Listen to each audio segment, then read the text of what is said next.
Hey, how you doing? This is what an airplane looks like at 357 millimeters for 1 second. Keep this color and lighting configuration in mind as you look at the rest of these photographs and this video that I have on here, because none of the rest of them are going to match up with that whatsoever. Of course, there's a little bit of atmospheric, distortion there, but like I said, that's not an airplane. This is at 268 millimeters. Now this guy here appeared in the distance there, and when you're looking through the infrared, which is how I detect these things, you kind of get tunnel vision. In other words, you can't see the rest of the sky, and so you have to constantly scan and look around, and you go over one area and then you go back, and it's kind of hard to determine if that star that you just saw a minute ago is the same one you're looking at through the lens of the camera again when you go back. So this one here kind of caught me off guard. And I took this photograph, and then when I did, I was like, oh, this thing's going to be out of sight here in a minute. So I better take a video of it before it gets away from me. And so it was coming from the southwest towards me, and then it started going off to the my right, and I realized I was going to lose sight of it directly because there's a tree right there. So I started scrambling to move the video camera around and try to get it centered, because that's what I was doing to begin with. It was coming right at me. I thought, well, I'll just get this thing centered and I'll be good.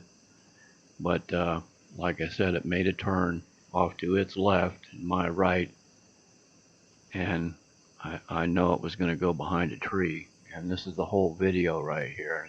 It's really crappy. I understand that. I'll go over part of this again here in a little bit and give you a little better view of it. Here it is actually behind the tree. So, you know, what can you do? But anyway, I'll go over that uh, again here in a minute. Now, this photograph here is an actual photograph. This is not a screen grab. So I just wanted to show you some other photographs that I took.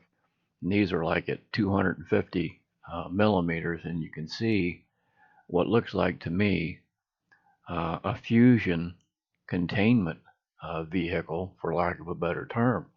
I mean, if this is fusion going on inside of here and it's got a skin on the outside of it, this would be a cooler area right here that's opening and closing as these things travel along. And what that skin's made out of, I have no idea, of course. I mean, some type of metamaterial. Doesn't that look like a cotton ball right there on the right hand side? It really looks cool. But to me, it looks like, a containment vehicle of some kind. And this is, of course, pulsing as it goes along. And that's why it looks like airplanes through the infrared camera as they're flying along, because they blink on and they blink off.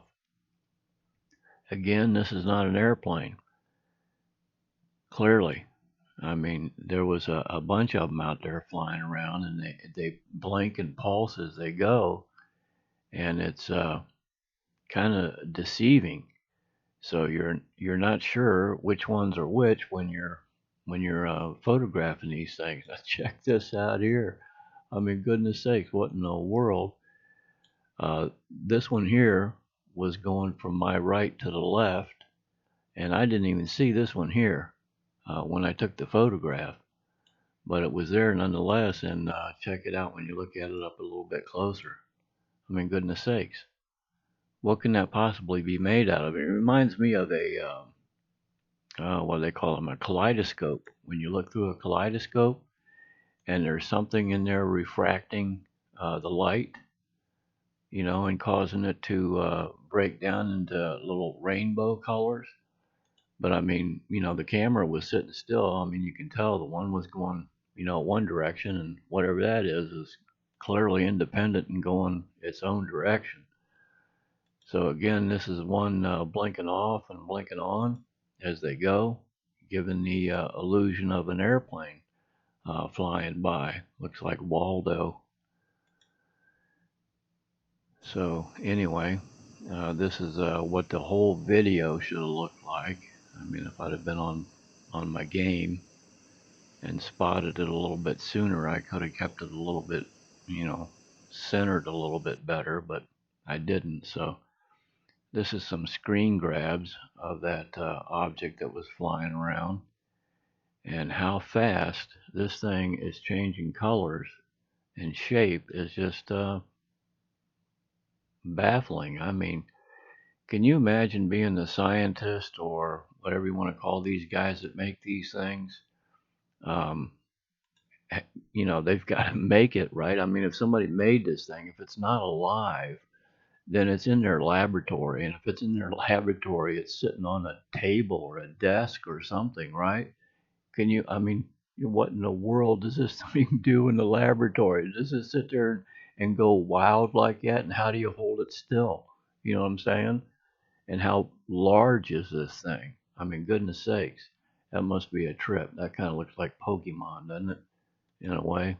But I mean, that was just a thought I was having. I was like, yeah, Zooks, what's this like to work with this material up close? I mean, if somebody's, really making these things. So this is the best I know how to do. I'm not a computer guy. Trying to let you see what's going on with that thing as it's flying along, and look how fast it's changing shape and colors. I mean, goodness sakes, what in the world can that possibly be? And what would you use it for? You know what I mean? Unless it's some kind of life form that we're not familiar with. Either way, I just thought it was kind of neat. I mean, it was quite the light show out there last night. But sorry the video's not any better, but it was you know still pretty interesting anyway. I appreciate you watching the video if you did, and just make sure and take care out there. I'll try to do better next time. So thanks again for watching. Appreciate it.